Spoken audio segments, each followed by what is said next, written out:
कुछ लोगों को लगता है कि अगर उनकी हर इच्छा पूरी होने लगे तो उनकी जिंदगी परफेक्ट हो जाएगी। ना पढ़ाई की टेंशन होगी, ना मेहनत करने की जरूरत और ना ही किसी बात की कोई चिंता।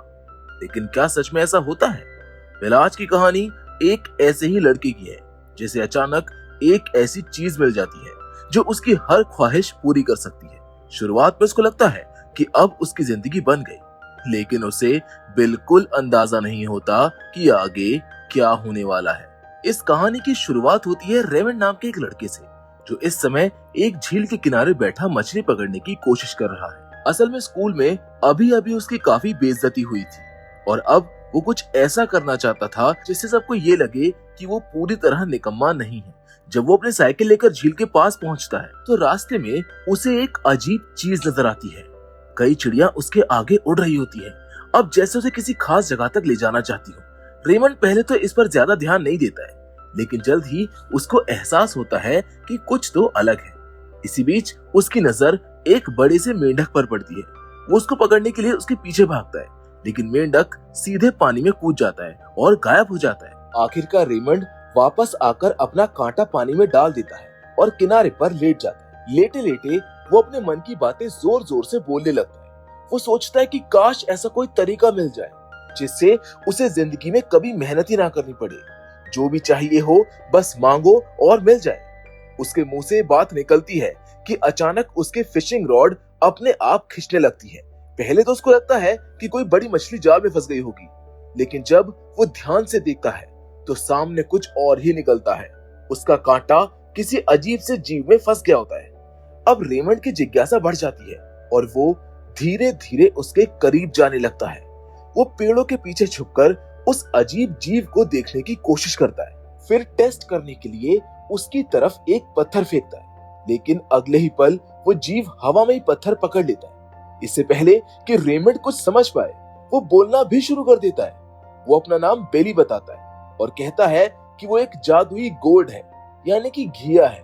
ये सुनकर रेमंड पहले तो थोड़ा डर जाता है, लेकिन फिर उसे अपनी दादी की सुनाई हुई कहानियां याद आने लगती है। उसकी दादी अक्सर उसे एक ऐसे जादुई घी की कहानी सुनाती थी जो अपने मालिक की हर इच्छा पूरी कर सकता था। अब ये बात याद आते ही रेमंड को लगने लगता है कि शायद ये वही चीज है।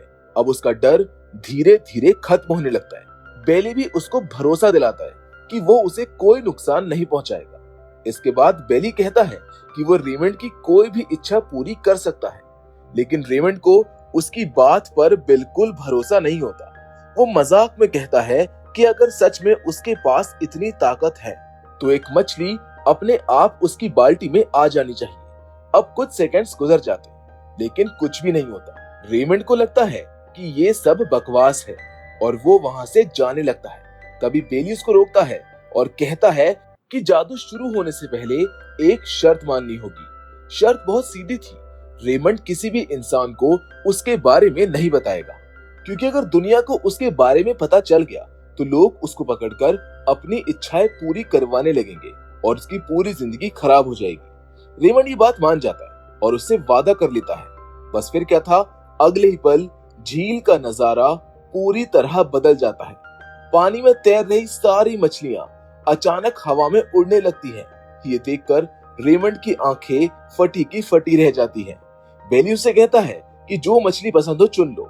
देखते ही देखते उसकी पसंद की मछलियां उसकी बाल्टी में पहुंच जाती हैं। अब रेमंड को यकीन हो जाता है कि बेली सच बोल रहा था, जिसके बाद वो खाने की बात करता है और अगले ही पल उसकी पसंद की ढेर सारी चीजें उसके सामने आ जाती है।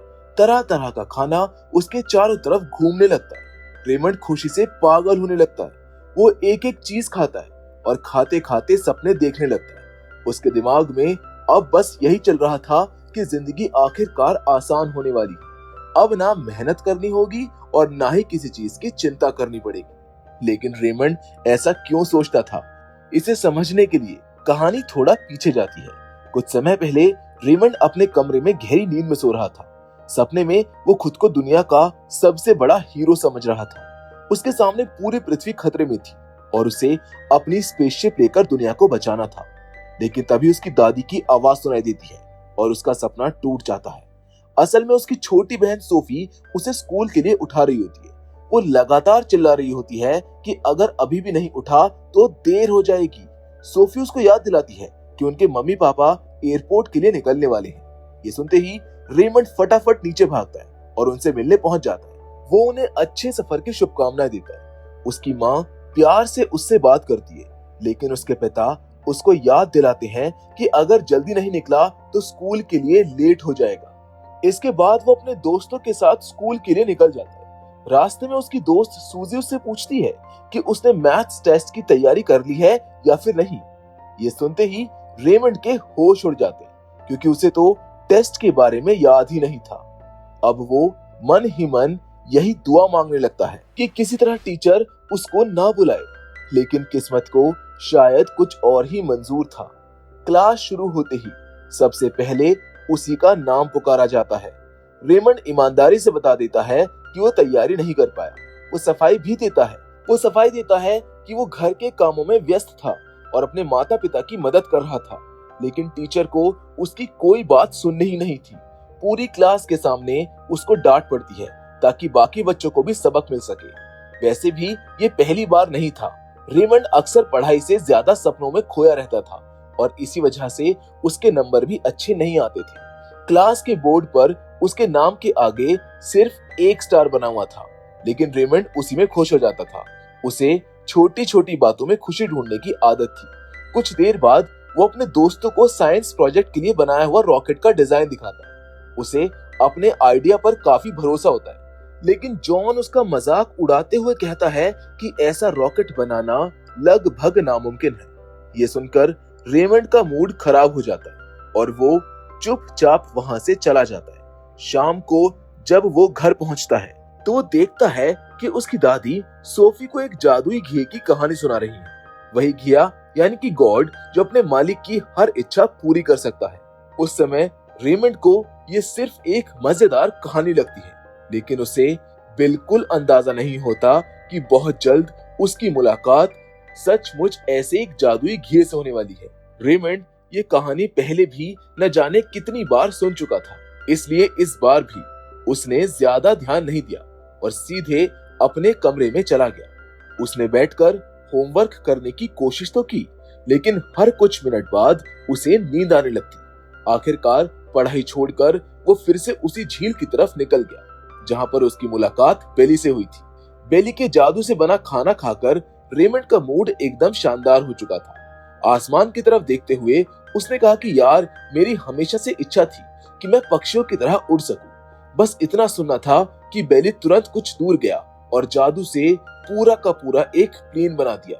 फिर वो एक पायलट की सीट पर जाकर बैठ गया और रेमंड को अंदर बुला लिया। कुछ ही देर में प्लेन आसमान में उड़ रहा था। ऊपर से अपना शहर देखकर रेमंड की खुशी का ठिकाना ही नहीं रहा। उसको लग रहा था जैसे उसके सारे सपने सच होने लगे हों। उड़ते उड़ते उसके मन में एक और आइडिया आया। उसने बेली से कहा कि उसे स्कूल ले चले ताकि वो अपने दोस्तों को अपनी पकड़ी हुई मछलियां दिखा सके। स्कूल पहुंचते ही उसने अपने दोस्तों को मछलियां दिखाई और दोनों उन्हें देखकर हैरान रह गए। रेमंड ने मछलियां अपने प्रोफेसर को भी दिखाई और बाद में घर लाकर उन्हें एक्वेरियम में रख दिया। उसे लग रहा था कि आखिरकार लोग उसकी भी तारीफ करने लगे हैं। घर पर वो बेली के साथ बातें कर रहा था कि तभी उसकी छोटी बहन सोफी कमरे में आ गई। उसने तुरंत पूछा कि वो किससे बात कर रहा है। रेमंड ने जल्दी से बहाना बनाते हुए कहा कि तू तो जानती ही है, मैं अक्सर खुद से बातें करता रहता हूँ। लेकिन सोफी इतनी आसानी से मानने वाली नहीं थी। उसे पूरा शक हो गया था कि कमरे में कोई और भी मौजूद है।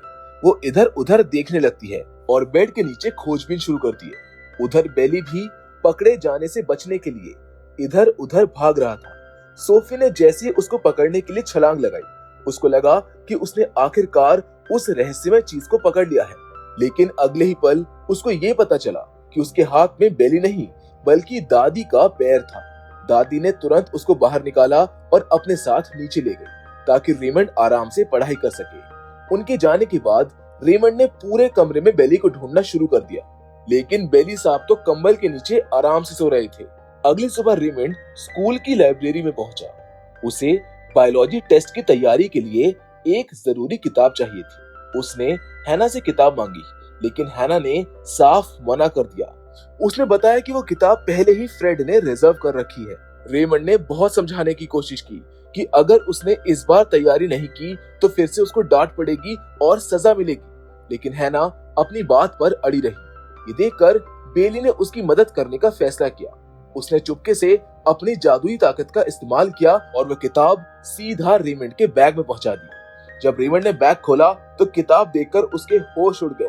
उसको समझ ही नहीं आ रहा था कि आखिर ये किताब यहाँ पर आई कैसे। उसे डर लगने लगा कि अगर किसी ने देख लिया तो वो बहुत बड़ी मुसीबत में फंस जाएगा। तभी पीछे से उसका दोस्त आता है, जिसको देखकर रेमंड चौंक जाता है। वो उसको चेस खेलने के लिए बुलाता है। रेमंड सोचता है कि पहले इस मुसीबत से छुटकारा पाया जाए। उसने किताब को चुपके से बाहर फेंका और बेली से कहा कि किसी तरह इसको वापस भेज दे। इसके बाद वो अपने दोस्त के साथ शतरंज खेलने बैठ गया। खेलते खेलते वो मजाक में कहने लगा कि आज तो मैं तेरे सारे मोहरे खा जाऊंगा, तेरा राजा और रानी को नहीं छोड़ूंगा। लेकिन बेली ने उसकी बात को मजाक नहीं समझा। उसको लगा कि रेमंड सच में यही चाहता है। अगले ही पल कुछ ऐसा हुआ कि रेमंड खुद ही डर गया। उसने सचमुच शतरंज के सारे मोहरे निगल लिए। अब उसकी हालत खराब हो गई। वो तुरंत वहां से भागा ताकि किसी तरह इस मुसीबत से निकल सके। इसी बीच उसकी नजर उस बायोलॉजी की किताब पर पड़ी जो हवा में उड़ रही थी। रेमंड किताब के पीछे भागने लगा, लेकिन वो उसकी पकड़ में नहीं आई। तब बेली ने अपनी उड़ने वाली टोपी निकाली और दोनों किताब का पीछा करने लगे। लेकिन उसका पीछा करते हुए उनका संतुलन बिगड़ गया और वो दोनों सीधे स्कूल के स्विमिंग पूल में जा गिरे। जब रेमंड वहां पर पहुंचा तो उसने बिना सोचे पानी में छलांग लगा दी और आखिरकार किताब को पकड़ लिया। ये पूरा नजारा स्कूल के कोच ने भी देख लिया था। वो रेमंड की तैराकी की स्पीड देखकर हैरान रह गया। उसे विश्वास ही नहीं हो रहा था कि रेमंड इतना अच्छा तैर सकता है। कोच ने उसी समय उसे स्कूल की स्विमिंग टीम में शामिल होने का ऑफर दे दिया। उसने बताया कि टीम में एक जगह खाली है और कुछ ही हफ्तों के बाद एक बड़ा मुकाबला होने वाला है। रेमंड ने बिना एक सेकंड गवाए हाँ कर दी। उसको लगा कि शायद पहली बार उसे किसी चीज में खुद को साबित करने का मौका मिल रहा है। अब उसी शाम जब वो अपने कपड़े सूखने का इंतजार कर रहा था, तब उसके मन में ख्याल आता है कि क्या उसकी टीम सच में चैंपियनशिप जीत सकती है। बेली ने तुरंत मुस्कुराकर कहा कि जब तक वो उसके साथ है, हारने का तो सवाल ही नहीं उठता। रात को जब रेमंड सो गया, तब बेली ने चुपचाप पूरे कमरे की सफाई कर दी। उसने गंदे कपड़े टोकरी में रख दिए, साफ कपड़े अलमारी में जमा दिए और स्कूल का सारा सामान भी ठीक से सेट कर दिया। अगली सुबह बेली ने रेमंड को समय पर उठा दिया ताकि वो फिर से लेट ना हो जाए। जब दादी ने देखा कि रेमंड बिना किसी के जगह तैयार होकर नाश्ता कर रहा है, तो उन्हें अपनी आंखों पर यकीन ही नहीं हुआ। उनको लगने लगा कि शायद उनका पोता आखिरकार जिम्मेदार बन रहा है। पहली बार रेमंड को स्कूल के लिए भागदौड़ नहीं करनी पड़ी और उसका दिन भी काफी अच्छा शुरू हुआ। लेकिन उसको पता नहीं था कि ये जादुई दोस्त उसकी जिंदगी को जितना आसान बना रहा है, आगे चलकर उतने ही बड़ी मुश्किलें भी खड़ी करने वाला है। गर्मी दिन ब दिन बढ़ती जा रही थी और रेमंड को रोज साइकिल चलाकर स्कूल जाना बिल्कुल भी पसंद नहीं था। अब अपने मालिक की मुश्किलों को देखकर बेली ने फिर से मदद करने की ठान ली। अगले दिन रेमंड हैरान रह गया जब उसकी साइकिल बिना पैडल मारे खुद ब खुद चलने लगी और उसे आराम से स्कूल तक पहुंचा दिया। धीरे धीरे बेली की मदद से रेमंड की पढ़ाई भी सुधरने लगी। जो लड़का पहले हमेशा डांट खाता था, अब उसके टेस्ट में अच्छे नंबर आने लगे थे। मिस लू भी उसकी प्रोग्रेस देखकर काफी खुश थी और उनको लगने लगा था कि रेमंड अब सच में बदल रहा है। उधर स्विमिंग प्रैक्टिस में भी बेली चोरी छिपे उसकी मदद करता था। वो पानी के नीचे रहकर उसे तेजी से तैरने में सहारा देता। जब रेमंड ने रिकॉर्ड टाइम में अपनी प्रैक्टिस पूरी की, तो कोच की खुशी का ठिकाना ही नहीं रहा। उन्होंने पूरी टीम के सामने उसकी तारीफ की। उस शाम रेमंड अपने साइंस प्रोजेक्ट के लिए बनाए गए रॉकेट की ड्राइंग देख रहा था। काफी देर सोचने के बाद उसे महसूस हुआ कि जॉन की बात गलत नहीं थी। उसका डिजाइन सच में बहुत मुश्किल था। वो लगभग हार मान ही चुका था कि तभी बेली ने उसके लिए एक नया डिजाइन तैयार कर दिया। लेकिन नई परेशानी ये थी कि ये डिजाइन पहले वाले से भी ज्यादा कठिन था। बेली ने सोचा कि जब डिजाइन से काम नहीं बन रहा है तो कुछ और किया जाए, और अगले ही पल उसने जादू से एक रोबोट डॉग बना दिया। अगले दिन रेमंड उसको स्कूल लेकर पहुंच गया। अब जैसे ही उसने अपना प्रोजेक्ट क्लास के सामने रखा, सभी बच्चे हैरान रह गए। किसी को यकीन ही नहीं हो रहा था कि रेमंड ऐसा कुछ बना सकता है। हर कोई उसके रोबोट की तारीफ कर रहा था, लेकिन डैन को ये बात बिल्कुल पसंद नहीं आई। उसने अपने रोबोट को सामने लाकर मुकाबले की चुनौती दे दी। मुकाबला शुरू हुआ और इधर बेली एक मेंढक के साथ खेलते हुए उसकी हर हरकत की नकल करने लगा। मजेदार बात यह थी कि रोबोट भी बिल्कुल वैसा ही कर रहा था। कुछ देर के बाद दोनों रोबोट्स के बीच जोरदार मुकाबला हुआ और आखिर में रेमंड का रोबोट जीत गया। लेकिन जीत की खुशी ज्यादा देर नहीं चली। जैसे ही एक बच्चे ने रोबोट को छुआ, वो गड़बड़ाने लगा और कुछ ही सेकंड्स के बाद बंद हो गया। ये देखकर रेमंड का मूड खराब हो गया।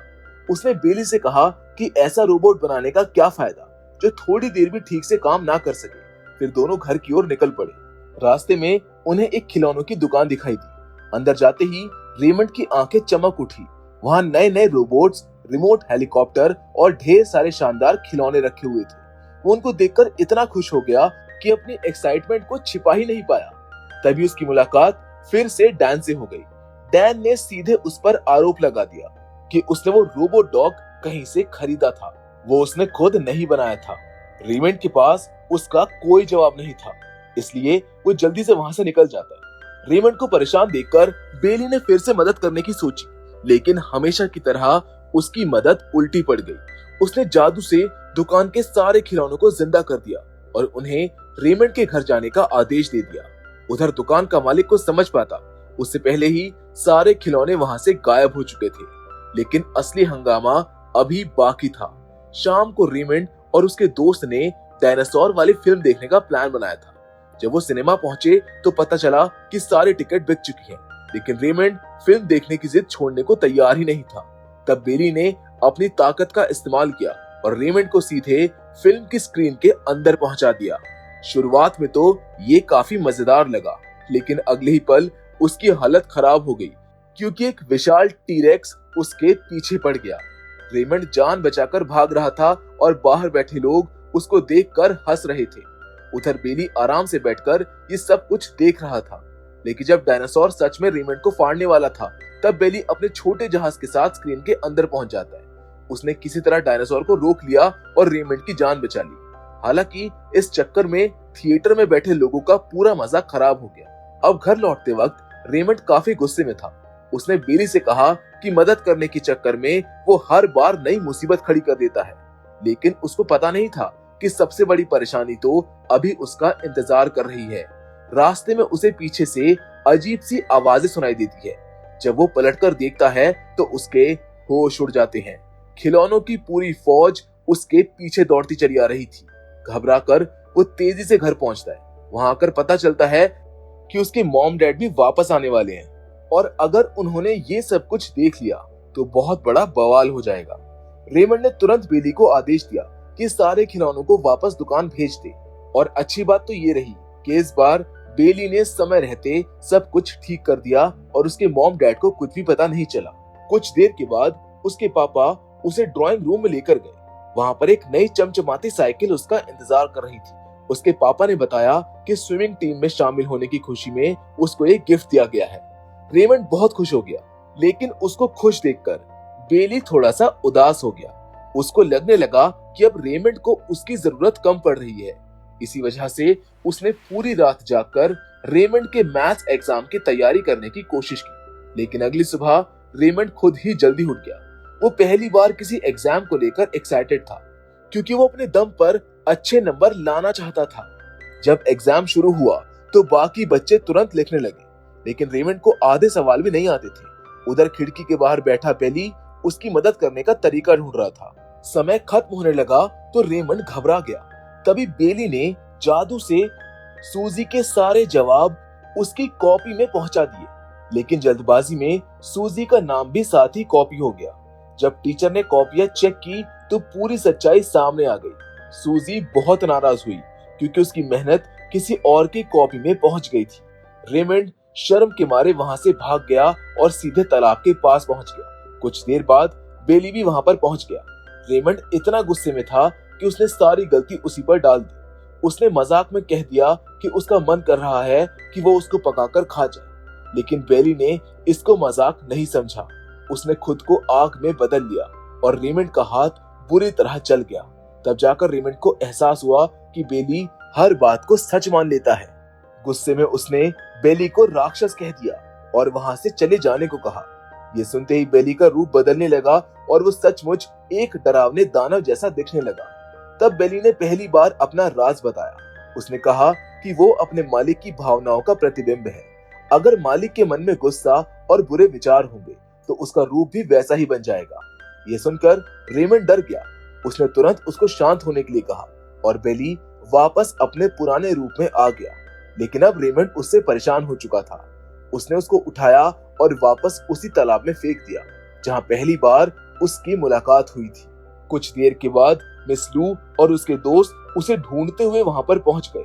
स्कूल में उसके जले हुए हाथ का इलाज किया गया और मिस लू ने उसको समझाया कि जिंदगी में शॉर्टकट हमेशा मुसीबत पैदा करते हैं। रेमंड को भी अपनी गलती का एहसास हो चुका था। उसने सूजी से माफी मांगी और सूजी ने भी उसको माफ कर दिया। यहाँ से उसने फैसला किया कि अब वो अपनी मेहनत पर भरोसा करेगा। इसके बाद उसने पूरी लगन से स्विमिंग की प्रैक्टिस करना शुरू कर दिया। हर दिन वो पहले से ज्यादा मेहनत करता और धीरे धीरे टीम के सबसे अच्छे तैराकों में शामिल हो गया। उधर बेली भी उसे दूर से देखता रहता था। अब वो उसकी मदद नहीं कर रहा था, लेकिन अपने मालिक की मेहनत देखकर उसे बहुत गर्व महसूस होता था।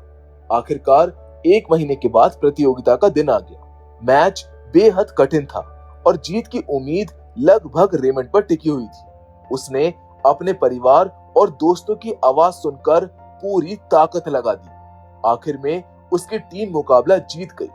जीत के बाद रेमंड सबसे पहले तालाब की ओर भागा क्योंकि वो ये खुशी बेली के साथ बांटना चाहता था। लेकिन वहां पहुंचकर उसे एहसास हुआ कि इस बार जीत में जादू का कोई हाथ नहीं था।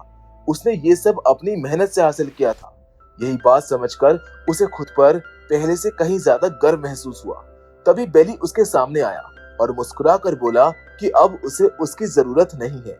वो खुद अपने सपने पूरे करने के लायक बन चुका है।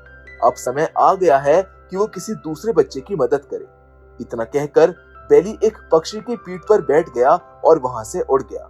जाते जाते उसने बस एक बात कही, उसका राज हमेशा राज ही रहना चाहिए। कुछ समय बाद रेमंड आसमान की ओर देखता है। उसे बादलों में बेली जैसा चेहरा नजर आता है। एक पल के लिए उसके मन में सवाल आता है कि ये सब सच था या फिर एक सपना। लेकिन फिर वो मुस्कुराकर सोचता है कि इसका जवाब उतना जरूरी नहीं है। असली बात ये थी कि उसने मेहनत, ईमानदारी और खुद पर भरोसा करना सीख लिया था। जिसके साथ ये बेहतरीन कहानी यहीं पर खत्म हो जाती है। तो दोस्तों, मैं उम्मीद करता हूँ कि बेली की ये कहानी आपको पसंद जरूर आई होगी। बाकी फिलहाल हमारी आज की कहानी में बस इतना ही। लेकिन हमेशा की तरह हम आपसे जरूर मिलेंगे और वो भी एक और नई इंटरेस्टिंग कहानी के साथ। पर तब तक के लिए धन्यवाद।